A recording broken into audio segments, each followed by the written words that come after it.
Қайырлы күн, қалайсыздар? Біздің жайық дейтін үйдің тұсында тұр, үйдің қасында. Соны кешке қарай түнде барып қарап кеткенбіз.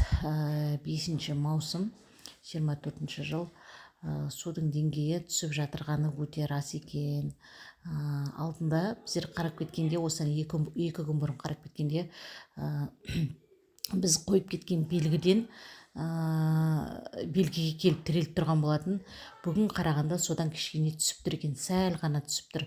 Где-то 1-2 сантиметр болмайды, 1-1,5 сантиметрдей түсіп тұр екен. Бұл әрине қуантарлық жағдай. Дегенмен де мына ор сулары, жайылымға шығып кеткен сулар әлі халықты алаңдатып отыр.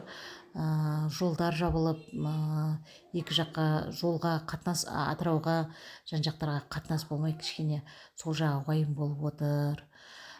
Так мына жайықтың суының түсіп жатырғаны рас екен.